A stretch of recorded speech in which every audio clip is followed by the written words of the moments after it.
Hello guys, welcome to Nice Security YouTube channel. Here I'm trying to journal things that I studied or things that I'm studying, and we currently started the pre-security on Tryhackme. This is our second video. We just completed Intro to Offensive Security. You can check the previous video for that, and today we're going into Intro to Defensive Security. Without wasting much time, let's get into it. Now, Intro to Defensive Security. Introducing defensive security and related topics such as threat intelligence, SOC, DFIR, and SIEM. We're going to see all that as soon as we dive in. Okay.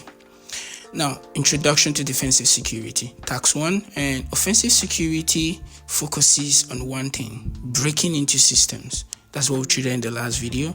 Breaking into systems might be achieved through exploiting bugs, abusing insecure setups, and taking advantage of unenforced access control policies, among other things. Now, red teams and penetration testers specializes in offensive security. That's what they do. Now, defensive security is somewhat the opposite of offensive security, as it is concerned with two main tasks. One is to prevent intrusion from occurring. Yes, in preventing these attacks from occurring. Now, detecting intrusion when they occur and responding properly. So, like responding to these attacks when it's already occurring. And now we call them the blue teams. I think I failed to mention that we call the defensive security people or the team, we call them red teams. As you can see here, they call them red teams or red teamers. Okay. Now, blue teams are part of the defensive security landscape. Okay, now blue team, let's see, called blue. Some of the tasks that are related to defensive security include: 1. User cybersecurity awareness. Training users about cybersecurity helps protect against various attacks that target their systems. So this is one of the attacks. I think defensive security personnel in companies are in charge of teaching or giving this awareness to workers about how to make sure they protect the company by protecting against their system from being attacked. Documenting and managing assets. We need to know the type of systems and devices that we have to manage and protect properly. Updating and patching systems, ensuring that computers and servers and network devices are correctly updated and patched against any known vulnerability or weakness. So systems usually have updates, and then this is the job to make sure it's up to date. Sorry about that. Now, setting up preventative security devices, firewalls and intrusion prevention systems, IPS, are critical components of preventative security. Firewalls control what network traffic can go into the system, of course, and what can leave the system on network. So IPS now, which is like intrusion prevention systems, they block any network traffic that matches present rules and attack signatures. Sorry about that. Now, setting up logging and monitoring devices is also one of the tasks of a defensive security personnel, which is without proper logging and monitoring of the network, it won't be possible to detect malicious activities and intrusions. If a new unauthorized device appears on our network, we should be able to know, because it should be properly set up, or proper logging and monitoring, of course. Now, there is much more to defensive security, and the list above only covers a few common topics. In this room, we cover Security Operations Center, which is SOC, Security Operations Center, Threat Intelligence, Digital Forensics and Incident Response, which is the DFIR, and then Malware Analysis. So let's get into it. Which team focuses on defensive security? Defensive is blue. We have blue team, and offensive security, we'll call them the red team. So let's dive into task 2. On task 2 here, we cover just a few of the areas of defensive security. Now, in this task, we will cover two main topics related to defensive security. One is Security Operations Center, SOC, where we cover the threat intelligence And then digital forensics and incident response, DFIR, where we also cover malware analysis. Okay, so in SOC we cover threat and intelligence. In DFIR we'll cover malware analysis. Let's get into it. Now, Security Operations Center SOC. A Security Operations Center SOC is a team of cybersecurity professionals that monitors the network and its system to detect malicious cybersecurity events. Some of the main areas of interest for SOC are: 1. Vulnerability. Whenever a system vulnerability or weakness is discovered, whenever a weakness is in the system, it is essential to fix it by installing a proper update or patch. When a fix is not available, the necessary measure should be taken to prevent an attacker from exploiting it. Although remediating vulnerabilities is of vital interest to a SOC, it is not necessarily assigned to them. Okay. Now, policy violation. We can think of a security policy as a set of rules required for the protection of the network and systems. For example, it might be a policy violation if users start uploading confidential company data to an online storage service, unauthorized online storage service, or just any random online storage service. So it could be a violation. Now, on unauthorized activity. Now, consider the case where a user's login name and password are stolen and the attacker uses them to log into the network. A SOC needs to detect such an event and block it as soon as possible before the further damage is done. And now, lastly, network intrusions. No matter how good your security is, this is straight, there is always a chance for an intrusion. An intrusion can occur when a user clicks on a malicious link or when an attacker exploits a public server. Either way, when an intrusion occurs, we must detect it as soon as possible to prevent further damage. Great. Now, security operations cover various tasks to ensure protections. One such task is called threat intelligence. Now, note that Security Operations Center is not just what one person does. It's a team of cybersecurity professionals. So it's not just one person. I think that's what I've learned from that. Now, in threat intelligence, what is this? In this context, intelligence refers to information that you gather about actual and potential enemies. Okay. A threat is any action that can disrupt or adversely affect a system. Threat intelligence aims to gather information to help the company better prepare against potential adversaries. Okay. Now, the purpose would be to achieve a threat-informed defense. So you have to be ready for these things, okay? So you don't want to be taken unaware, yeah? So different companies have different adversaries. Some adversaries might seek to steal customers' data from a mobile operator. However, other adversaries are interested in halting the production in a petroleum refinery. These are examples of how it might come. It depends on what your company does.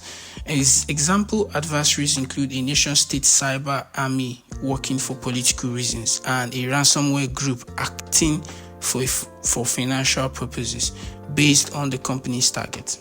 Okay, based on the company's target, or based on the company which is the target, we can expect adversaries. Yes, expect adversaries. Server, web, firewall. This is just a general picture of threat intelligence. Just okay. Now, intelligence needs data. Okay, and now data has to be collected, processed, and analyzed. Data collection is done from a local source, such as network logs, and public source, such as forums. Processing of data aims to arrange them into a format suitable for analysis. Now, the analysis phase seeks to find more information about attackers and their motive. Moreover, it aims to create a list of recommendations and actionable steps. Okay, I see more like a threat intelligence requires more of data analysis. I think. Now, learning about your adversaries allows you to know their tactics. Techniques and procedures, forgive me. As a result of threat intelligence, we identify the threat actor, which is an adversary, predict their activity, and consequently, we are able to mitigate their attack and prepare a response strategy. Okay? Alright, now, digital forensics and incident response. Okay, that's the second. We're done with threat intelligence. Okay, now this section is about digital forensics and intelligent and incident response, DFIR, and we will cover digital forensics, incident response, and malware analysis. Let's get to it. Now, what is digital forensics? Forensics here is the application of science to investigate crimes and establish facts. I see that a lot in movies, forensics, where you analyze some, whatever is left in a crime scene to see if you can track whoever did the crime or whatever caused the crime. With the use and spread of digital systems such as computers and smartphones, a new branch of forensics was born to investigate related crimes. We have computer forensics, which is computer forensics, which later evolved into digital forensics. Okay, in defense security, the focus of digital forensics shifts to analyzing events of an attack and its perpetrators, and other areas such as intellectual property theft, cyber espionage, and possession of unauthorized content. Consequently, digital forensics will focus on different areas such as file systems.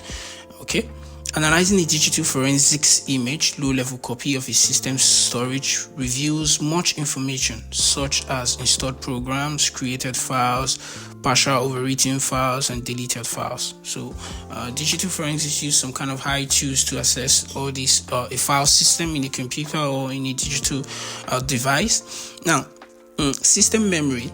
If the attacker is running their malicious program in memory without saving it to the disk, taking a forensic image low-level copy of the system memory is the best way to analyze its contents and learn about the attack. All right. System logs. Each client and server computer maintains different log files about what is happening. Log files provide plenty of information about what happened on the systems. Some traces will be left even if the attacker tries to clear their traces. Of course, makes sense. Now, network logs of the network packets that have been traversed a network would help answer more questions about whether an attacker or an attack is occurring and what it entails. Okay, that's that on digital forensics. Incident response. Okay, an incident usually refers to a data breach or a cyber attack. Okay, it's a data breach or a cyber attack. That's incident response. However, in some cases, it can be something less critical, such as a misconfiguration, an intrusion attempt, or a policy violation. Example of cyber attack include an attacker making our network or system inaccessible, defacing or changing the public website, going against one of the reasons why people would have their data with companies. So assessing those things and changing the public website or defacing the public website, and data breach, which is stealing companies' data. How would you respond to a cyber attack? Incident response specifies the methodology that would be or that should be followed to handle such a case.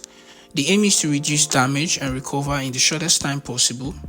Ideally, you would develop a plan ready for incident response. Okay, the 4 major phases of incident response process are preparation, detection and analysis, containment, eradication and recovery, and lastly post-incident activities. Let's go through that quickly. Preparation. This requires a team trained and ready to handle incidents. Ideally, various measures are put to place to prevent incidents from happening in the first place. Okay, that's you have to prepare. And detection and analysis. The team has the necessary resources to detect any incident.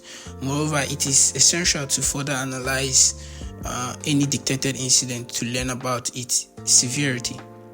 Containment, eradication, recovery. Once an incident is detected, it is crucial to stop it from affecting other systems, eliminate it, and recover the affected system. For instance, when we notice that a system is infected with a computer virus, we would like to stop, contain the virus from spreading to other systems, clean or eradicate the virus, and ensure proper system recovery. And lastly, post-incident activities. After successful recovery, a report is produced and the learned lesson is shared to prevent similar future incidents. Okay, so preparation, detection and analysis, containment, eradication and recovery, that could be on a loop. And then lastly, post-incident activity, then we come back again for preparation. Makes a lot of sense. And lastly, malware analysis. Malware stands for malicious software. Now, software refers to programs, documents, and files that you can save on a disk or send over the network. Now, malware includes many types, such as one, virus is a piece of code, part of a program that attacks or attaches itself to a program. Right, it's more similar to the virus. We talk about virus in our body. It's usually attached in our systems and so on. It is designed to spread from one computer to another. Moreover, it works by altering, overwriting, and deleting files once it affects a computer. So it depends on the kind of virus. Now, the result ranges from a computer becoming slow to unusable. Okay. Now, Trojan horse is a program that shows one desirable function but hides a malicious function underneath. I think this comes from the story of the Trojan horse, where I think that was a war in the past where a horse was brought into an enemy camp and the winners came out of the horse and so on. So it's pretending to be what you're not, and that's what but hides a malicious function underneath. So the Trojan horse is a program that shows it's more like a software you want to go for or use, but inside that software it's something else. For example, a victim might download a video player from a shady website that gives the attacker complete control over their system. That's crazy. Now, ransomware is a malicious program. These are all types of malware. Okay, ransomware is also a malicious program that encrypts the user's files. Encryption makes the files unreadable. Without knowing the encryption password, the attacker offers the user the encryption password if the user is willing to pay a ransom. Yes, so if you want to use your system, you have to pay, and then we give you the code, you unlock the ransom, and so on and so forth. Now, malware analysis aims to learn about such malicious program using various means. One is static analysis. Static analysis works for inspecting the malicious program without running it. Usually this requires a solid knowledge of assembly language, which is processor's intrusion set, that is a computer's fundamental intrusions. Then dynamic analysis, which works for running the malware in a controlled environment and monitoring its activities. It lets you observe how the malware behaves when running. Okay, this static is just like just the knowledge of what is happening, and then dynamic is like actually seeing this malware in action and seeing how it works. All right, let's answer some questions and let's go into the last task. Okay, what would you call a team of cybersecurity professionals that monitor its network and its systems for malicious events? I think that's SOC, which is Security Operations Center. Great. What does DFIR stand for? What does DFIR stand for? We have incident response. What is DF? Let's quickly check that again. Digital forensics. Okay. So we have DFIR, digital forensics. Bad at spelling. Digital forensics and incident response. Great. Which kind of malware requires the user to pay money to regain access to their file? And that's ransomware. Great, we're done with task 2. Let's head on to the last task for defensive security, and that involves a little bit of practice. What would be a typical task that what would be a typical task that you would be doing as a security analyst? Click on the view site to follow along. Okay, while we wait for that to boot, let's quickly see what happens here. You are a part of a security operations center, SOC, responsible for protecting a bank. This bank's SOC uses, which is the SOC, uses a security information and events management SIEM system. A SIEM gathers security related information and events from various sources and presents them via one system. Okay, for instance, you would be notified if there is a failed login attempt or a login attempt from an unexpected geographical location. All right. Moreover, with the advent of machine learning, a SIEM might detect unusual behavior, such as a user logging in at 3 a.m. when he usually logs in only during work hours. In this exercise, we will interact with a SIEM. Remember, SIEM is like security information and event management to monitor the different events on our network and systems in real time.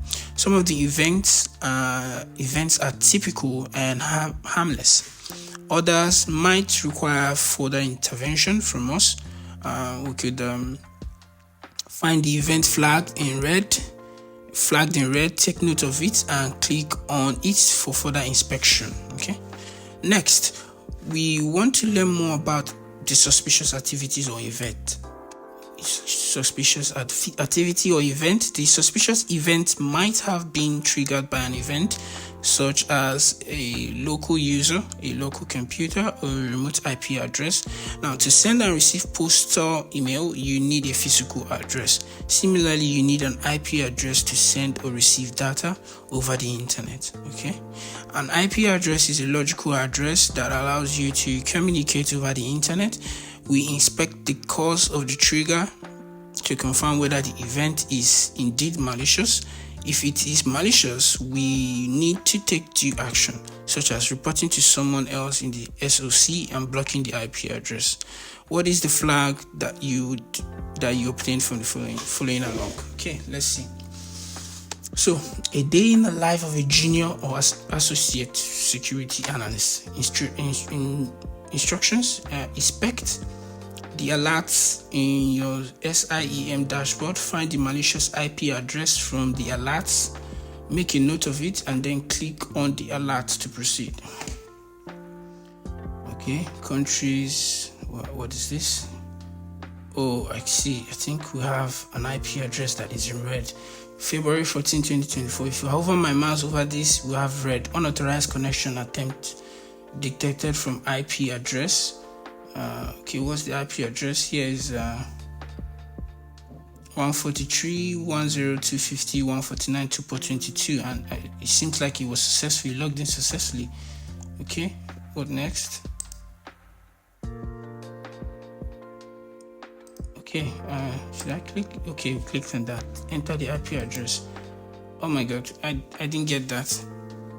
I should have copied that. Oops. I think we should go back. All right, let me just copy it. Oh, okay. There's no way to copy it. That should be 143.110.250.149.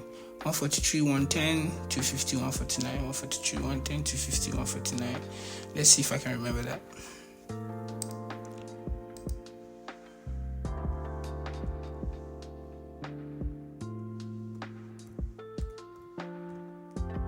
I think I lost it. 149.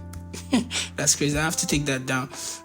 There are websites on the internet that allows you to check the reputation of an IP address to see whether it's malicious or suspicious. 143.110.250.149. Okay, I think I got this time. All right, let's submit. Okay, ipscanner.thim was found on the database. Confidence on the IP address is malicious 100%. China Mobile Communications Corporation. So Zhenjiang. Okay, I think we have an IP address that is malicious here and it's confirmed. There are many open source databases out there like Abuse IPDB and Cisco Talos Intelligence, where you can perform a reputational allocation check for the IP address. Okay, sorry.